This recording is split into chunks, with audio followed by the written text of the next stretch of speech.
Acre of Diamond. Isang mayamang Persian na nagngangalang Al-Hafid ang nagmamay-ari ng masaganang lupain malapit sa Indus River. Isang araw, may monghe na mula sa silangan ang nagkwento sa kanya ng pagkakadiskubre ng mga diamante sa Europa. Ang mga diamanteng iyon ay sobrang halaga na ang isang dakot nito ay kayang bilhin ang isang bansa. At kung mamimina niya iyon, maaaring nitong mailuklok ang kanyang mga anak sa trono dahil sa kayamanan. Hindi ito ang unang kwento na narinig ni Al-Hafid ang tungkol sa mga diamante kaya nagdesisyon siya na maglakbay para hanapin. Binenta ni Al-Hafid ang kanyang lupain kinabukasan para maglakbay sa buong Europa. Hinalughog niya ng mga lugar na may bakas ng mga diamante pero wala siyang nahanap. Naubos niya ang lahat ng kanyang pera at sobrang naghirap. Dahil sa sobrang pagkadismaya, nagpakalunod siya at hinayaan niya ang agos ng dalampasigan ng Thames ang kumitil sa kanyang buhay. Samantala, ang nakabili ng lupain ni Al-Hafid ay dinala ang kanyang kamelyo sa hardin para painumin ng tubig. Sinubsob ng kamelyo ang kanyang nguso sa mababaw na tubig sa batis, may nakita siyang kumikinang sa puting buhangin. Pinulot niya ang itim na bato na may mata ng liwanag na nagmistulang kulay bahaghari.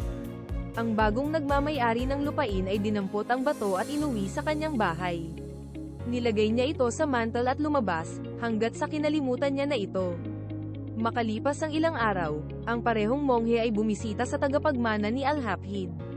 Pagpasok niya sa pinto ay napansin niya agad ang sinag ng liwanag na nagmula sa mantle at nagmadaling suriin ito. Bigla siyang napasigaw ng, "Heto ang diamante." Nakabalik na ba si Al-Hafid? Ang bagong may-ari ay sumagot na hindi pa nakakabalik si Al-Hafid. Ang sagot niya sa monghe, "Hindi ito diamante. Ito ay isa lamang bato. Nakuha ko ito sa hardin sa may batis." Ang matandang monghe ay nagpumilit at sinabing, "Alam ko ang isang diamante pag nakakita ako sa harapan ko."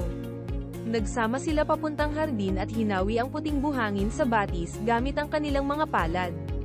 Marami pang lumitaw na mga diamante. At dyan nadiskubre ang pinakasikat na Great Diamond Mine ng Golconda, ang kahanga-hangang minahan ng diamante sa kasaysayan ng mundo.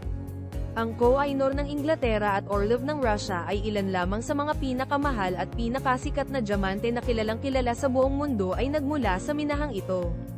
Kaibigan, hindi mo na kailangan maghanap at magpakalayo-layo sa ibang lugar para makamit ang iyong pangarap na kaginhawahan. Ito ay narito na sa harap mo. Ang natatagong minahan ng kayamanan. Ang hinahanap mo ay narito sa mundo ng pagnenegosyo na maaaring hindi mo napapansin o na-consider sa iyong plano tungo sa pag-asenso. Aralin mo ang sistema ng bukas ang iyong isipan, at palaguin kasabay nito. Maaaring ito ay acre ng diamante na matagal mo nang hinahanap-hanap. Magsimula ka ng maghukay bago pa iba ang pumalit sa'yo. Buksan mo ang iyong isipan para matuklasan mo. Wika ni Solomon. Enduring wealth comes to no man, until he prepares himself to receive it.